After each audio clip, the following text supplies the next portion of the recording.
आज की कहानी एक लड़की की है। कराची की लड़की थी और लड़की है माशाल्लाह। कराची का एक बड़ा मशहूर इलाका जो एक ज़माने में बड़ा पॉश इलाका होता था और मेरी बहुत आवत जावत थी वहाँ पे बचपन से। कहानी सुनाने से पहले आप लोगों से एक रिक्वेस्ट कि दास्तान गोई आपको मेरी कुछ कहानियाँ बहुत अच्छी लगी हैं और जिसके लिए मैं आपका बहुत शुक्रगुज़ार हूँ। तो आपके पास अगर कोई कहानी है जो इस्लाह मुआशरा के लिए लोगों के सामने आना ज़रूरी है तो आप ज़रूर मुझसे शेयर कर सकते हैं। मैं आपके कहानी में आपकी शनाख्त छुपाकर, जो मेरा फ़र्ज़ है, क्योंकि ये किसी शख्स को टारगेट करना, किसी की बुराई या अच्छाई इंडिविजुअली बयान करना, किसी की मदाह-सराई या किसी को बदनाम करना मकसद नहीं है। मकसद ये है कि हमारे इन किस्सों से अगर किसी को रहनुमाई मिल सके और किसी की ज़िंदगी सहल हो सके, तो एक ये सदका जारी है। बहरहाल कहानी पर वापस आते हैं। कहानी कुछ यूँ थी कि एक मोहल्ले में मैं आना-जाना था और मुझे इस मोहल्ले की हमारी जो एक मोतबर खातून थीं, उन्होंने मुझे एक कहानी सुनाई। वहाँ पे एक लड़की थी, बड़ी नोटिसेबल लड़की थी और उस वक़्त वो लड़की होगी 13-14 साल की या 9th या 10th क्लास में वो लड़की होगी और इंतहाई खूबसूरत, लंबे बाल, गोल चेहरा, बड़ी-बड़ी आँखें, गोरी रंगत। ये हमारे यहाँ आपको पता है क्वालिटी समझी जाती है खूबसूरती की। हुआ कुछ यूँ कि यकदम वो लड़की नज़र आना बंद हो गई और बड़ी तशवीश फैल गई। मेरी जो फैमिली थी, जिन खातून मेरी वो रिश्ते में कुछ लगती थी, मैं उस चीज़ को बयान नहीं करना चाहता अभी। उनसे भी मैंने पूछा, मैंने कहा क्या हुआ? आपने आप ज़िक्र कर रही थी मेरी वालदा से कि वो लड़की आजकल नज़र नहीं आती, तो क्या हुआ उसका? कुछ मसला हुआ है? कुछ अरसे बाद पता ही लगा कि वो लड़की किसी से मैसेजेस पे, उस ज़माने में मैसेंजर्स ज़्यादा होते थे, आपको पता है, चैट रूम्स और ये फ़ेसबुक मैसेंजर, फलाना मैसेंजर, ये लोग ज़्यादा इस पे कम्युनिकेट करते थे उस ज़माने में। अब तो ख़ैर ये चीज़ें कम हो गई हैं, लेकिन फिर भी। और ये ऐज, जैसा कि बात 12, 13, 14, 15 साल की जो ऐज होती है, ये बहकने की शुरुआत होती है। वो लड़की किसी लड़के के साथ वहाँ पे फ्रेंडशिप में आई फ़ेसबुक पे। या मुझे मीडियम नहीं पता कि वो फ़ेसबुक था या कोई और मैसेंजर था। बहरहाल सोशल मीडिया के ज़रिए वो उसके ज़रिए राब्ते में आई और उन लोगों की बातचीत शुरू हुई, दोस्ती हुई और उस लड़की ने कुछ तस्वीर उससे शेयर की होंगी, जो नॉर्मल तस्वीर थी, ऐसी कोई ख़ास तस्वीर नहीं थी। किसी वजह से उस लड़के से उसने कोई डिमांड की या कोई और बात हुई। बहरहाल जिस तरह दोस्ती हुई थी, उस तरह वो दोस्ती ख़त्म हो गई। अब हुआ क्या कि इस लड़की का अकाउंट हैक हुआ, दीगर इन्फॉर्मेशन कॉम्प्रोमाइज़ हुई और उस लड़की की तस्वीर उसके रिश्तेदारों को, उसके जानने वालों को, उसके दोस्तों को एक टेक्स्ट बनाया गया बाकायदा और वो तस्वीर शेयर की गई। उसमें कुछ फ़ोटोशॉप्ड तस्वीर भी थी। पूरी कोशिश की गई कि इस लड़की को बदनाम किया जाए। तो ये वो वजह थी कि लड़की वो नज़र में आना कि वो लड़की इलाके में बाहर आते-जाते, मोहल्ले में आते-जाते या स्कूल आते-जाते नज़र नहीं आ रही थी। और हुआ ये था कि उस लड़की के घरवालों ने उस लड़की के बाहर निकलने पर और पूरा जो मोहल्ला था, उन्होंने इनसे उनसे मिलने-जुलने पर, उस फैमिली से मिलने-जुलने पर पाबंदी लगा दी थी। ख़ास तौर पे वैसे हम कहते हैं ना कि औरतें कंज़र्वेटिव सोच की होती हैं। उस मोहल्ले के मर्दों ने अपनी बीवियों को, अपने बच्चों को पाबंद किया था कि नहीं जी, ये केस हो चुका है। इस लड़की से तो दरकिनार इसकी फैमिली के पास भी, इसके घर के पास भी कोई दिखे ना। हमारा बच्चा ख़ास तौर पर या हमारे घर की औरत ना जाए। अच्छा, जो हमारी फैमिली थी वहाँ पे करीब में, उस मोहल्ले में जो रहते थे, पढ़े-लिखे लोग थे, वो भी दीनदार लोग थे। तो शुरू में तो उनके शौहर ने भी उनको मना किया, लेकिन उसके बाद आपको पता है औरतों की एक बैठक होती है और बैठ के डिसाइड हुआ कि भई इसमें इस बच्ची का क्या कसूर है? कोई उरियाँ तस्वीर तो नहीं थी, नॉर्मल तस्वीर थी और चलें दोस्ती हो गई। अब मेरे इस जुमले पर कुछ लोग कहेंगे, इसको अखलाकियात और दीन से जोड़ने की कोशिश करेंगे, नहीं जी ऐसा क्यों हुआ, क्या हुआ? कि देखें यार, आप उसको मट्टी में तो ज़िंदा दफ़न नहीं कर सकते ना। आप किसी की गलती को माफ़ करके और उसको समझा कर आगे बढ़ सकते हैं। बहरहाल यही उन ख़वातीन की बैठक में डिसाइड हुआ कि नहीं जी, हम मिलना-जुलना करते हैं, सोशल बॉयकॉट करना अच्छी बात नहीं है। ख़वातीन ने हिम्मत करके अपने शौहरों को बताए बगैर उस घर की तरफ गईं। वो उन लोगों से मिली, उस फैमिली से मिली और उन ख़वातीन जो 3-4 ख़वातीन थी, उसमें मेरी जो फैमिली है उसकी खातून भी शामिल थीं।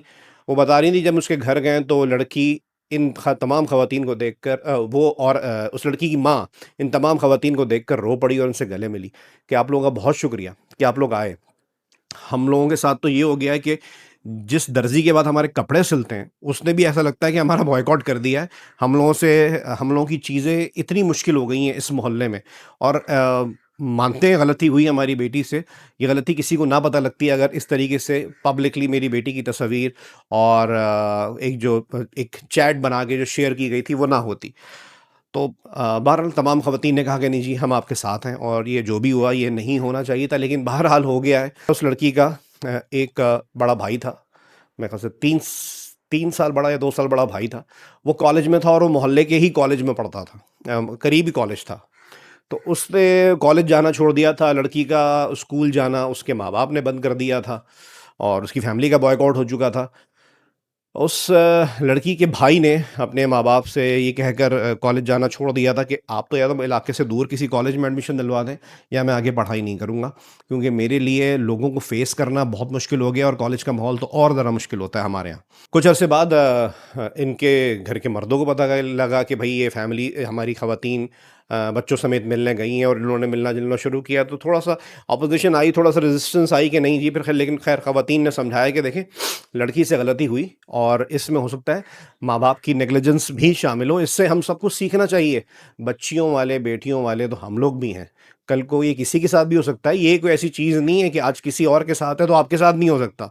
तो हमें उनका साथ देना चाहिए, कल को हमारे साथ हो खुदा ना खास्ता और हमारा कोई सोशल बॉयकॉट कर दे और इसके नतीजे में 1 मिनट के लिए सोचें कि लड़की इस कदर टेंशन में आ जाए कि वो खुदकुशी कर ले। जो उसकी माँ ने बताया उस लड़की की कि भाई मैं अपनी बेटी के साथ-साथ रहती हूँ, कि शायद मैंने पहले नेग्लेक्ट किया है तो ये इस दोस्ती और ये और वो इसमें फँस गई और अब जब इस डिप्रेशन में गई है कि मेरी वजह से मेरे माँ-बाप का सोशल बॉयकॉट हो गया, मेरा भाई स्कूल नहीं जा रहा, मेरा भाई कॉलेज नहीं जा रहा, मैं खुद स्कूल नहीं जा पा रही। तो इसके चक्कर में अगर ये खुद को कुछ कर ले, जैसे कि इसने खाना-पीना छोड़ दिया था, ये अजीब-सी बातें करने लग गई थी, तो इसका ज़िम्मेदार कौन होगा? उस वक़्त जो लोग अब इसका सोशल बॉयकॉट किए हुए हैं, वो लोग तो जनाज़े में सवाब समझ के शिरकत ज़रूर करेंगे, तदफ़ीन में भी जाएँगे शायद, लेकिन ज़िंदा रहते हुए हम किसी को माफ़ क्यों नहीं कर सकते? इस पर मुझे प्रेमचंद का एक अफ़साना ज़रूर पढ़िएगा, किताब है निर्मला, 1993 में शायद ये शाया हुई थी। ज़रूर पढ़िएगा और उसमें शुरू के सफ़ों पर एक कुछ कन्वर्सेशन है, उस पे उसने बात की चंदर से, तो चंदर और निर्मला की कन्वर्सेशन है। उसने बोला, भाई तुम लड़कियां होती ही बुरी हो, इस वजह से तुम लोगों को घर से निकाला जाता है। उसने बोला, तुम्हें भी तो ब्याया जाना चाहिए। कह रहा नहीं, लड़के अच्छे होते हैं, लड़कियां बुरी होती हैं, इस वजह से घर से निकाल दिया जाता है। तो वो एक माशरती रवैयों और जो डबल स्टैंडर्ड्स हैं ख़वातीन के लिए, बच्चियों के लिए हमारे माशरे के, उसका ज़िक्र किया गया कि हम लड़कों की गलतियाँ तो कभी-कभी उनकी दिलेरी और मर्दानगी समझ के माफ़ कर देते हैं, बल्कि कभी-कभी तो खुश होते हैं कि हमारा बच्चा नॉर्मल है। और अगर किसी ऐसी टीनेजर से ये गलती हो गई है, तो उसको मुआफ़ करने की गुंजाइश रखें। किसी को कब्र में उतार देना किसी गलती के बाद, ये बिल्कुल भी सही नहीं है और इस पूरी कहानी को सुनाने का मकसद भी यही है। कुछ अरसे बाद चीज़ें नॉर्मलाइज़ हुईं और फिर मेरी जो फैमिली थी, जो खातून थीं उस मोहल्ले में, उन्होंने ही उनको मशवरा दिया कि देखो, ऐसे-ऐसे एक इदारा है पाकिस्तान का, वहाँ पर जाके आप कंप्लेन करें और सही है, बच्ची जिस कर्ब से गुज़री, जो हुआ जैसा हुआ, आप इसको नॉर्मल करें और उस इदारे में जाके कंप्लेन ज़रूर रिकॉर्ड कराएँ, क्योंकि कंप्लेन रजिस्टर करवाने से होगा कि जहाँ से चीज़ इनिशिएट हुई है, वो दरिंदा तो पकड़ा जाए, वो लड़का तो पकड़ा जाए, उससे तो कोई पूछ ही नहीं रहा। उसकी माँ गई, अब मुझे नहीं पता अपने शौहर के साथ गई, अपनी बेटी के साथ गई, बहरहाल बेटी उनके साथ मौजूद थी।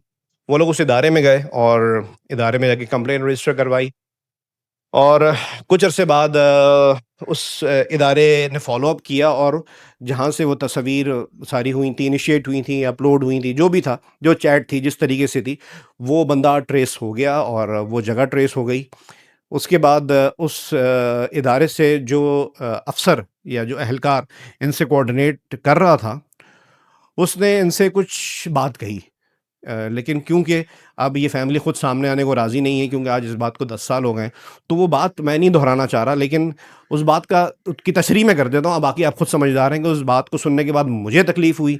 मेरी जो फैमिली की खातून जिन्होंने मशवरा दिया था, उनको तकलीफ़ हुई कि मैंने उनको मशवरा ही क्यों दिया, और वो खुद भी इस चीज़ को रिग्रेट कर रहे थे कि हम क्यों गए वहाँ पर। बहरहाल उनको किसी ने बोला कि सही है भाई, आप उस एहलकार या ऑफ़िसर को जो नंबर दिया हुआ है, आप वो नंबर ही चेंज कर दें और मट्टी डालें इस केस पर। उन्होंने नंबर चेंज कर दिया क्योंकि उनको अंदाज़ा ये हो गया कि हमारे कराची का या पता नहीं ओवरऑल पाकिस्तान का सिस्टम इस तरह के मामलात में इफ़ेक्टी को सपोर्ट नहीं करता, उल्टा एक तरफ से कमाई का ज़रिया समझने लगता है। लेकिन क्योंकि वो फैमिली सामने आने को तैयार नहीं है, इस वजह से मैं वो जुमला आपके सामने नहीं दोहरा रहा क्योंकि ये वन साइडेड बात हो जाएगी। आज इस बात को 10 साल हो गए, लेकिन आज से 3 साल पहले मुझे ख़बर मिली कि वो लड़की शादी होके अब इस्लामाबाद में चली गई है, इस्लामाबाद चली गई है और इस्लामाबाद में उसका शौहर है, वो एक सेलुलर कंपनी में बहुत अच्छी जॉब करता है माशाल्लाह, मार्केटिंग या पता नहीं इस ऐसी किसी डिपार्टमेंट में है, और वो लड़की खुशहाल ज़िंदगी गुजार रही है। उसके बाप की ख्वाहिश भी यही थी कि भाई इस इलाके ही नहीं, इस शहर से बाहर मेरी बच्ची की शादी हो। उसके बड़े भाई ने भी कॉलेज जाना उस दौर में शुरू कर दिया था। उस बच्ची को भी दोबारा मोहल्ले वालों के कहने पर एडमिशन करवाया गया स्कूल, फिर उसके बाद कॉलेज, फिर मेरे ख्याल से यूनिवर्सिटी भी गई वो, और अब बहरहाल उसके बाद शादी हुई। और इस पूरी कहानी को सुना देने का मकसद आपके सामने यही था कि अगर उस वक्त उसके माँ बाप ज़्यादा डिप्रेस हो गए, उस 13-14 साल की बच्ची की शादी करवा देते, क्योंकि होता है हमारे यहाँ ऐसा, ये गाँव देहात की बात नहीं है, बड़े शहरों की कहानी है कि नहीं जी अब उसमें उस बच्ची का कसूर नहीं था, और या फिर वो डिप्रेशन में आके बच्ची खुदकुशी कर लेती, या उसके माँ बाप किसी डिप्रेशन में चले जाते, या उसका भाई कुछ अपनी बहन के साथ कर देता। ऐसा हुआ है कि जी वो गैरत के नाम पर कत्ल क्या होता है, यही चीज़ें होती हैं ना। लेकिन मोहल्ले वालों ने, मैं कहता हूँ, एक बहुत अच्छा सोशल डॉक्टरी की गई कि उन सब ने मिलकर उनको संभाला, और वो भी संभलने की नीयत रखते थे, उनमें कोई एग्रेसिव नहीं था। उसका बाप भी समझदार था, उसका भाई भी समझदार था।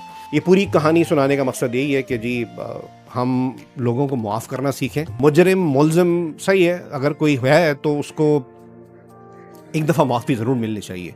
हाँ, आदी मुजरिम के बारे में कुछ सोचा जा सकता है, कुछ लोग आदी मुजरिम होते हैं, तो उसका तो कुछ फिर आप सोच सकते हैं। उसका ज़्यादा ये कर सकते हैं भाई, उसके जान के पीछे ना पड़े, उसको उसकी ज़िंदगी में अकेला छोड़ दें, जो वो करना चाहता है चाहती है उसके ऊपर छोड़ दें।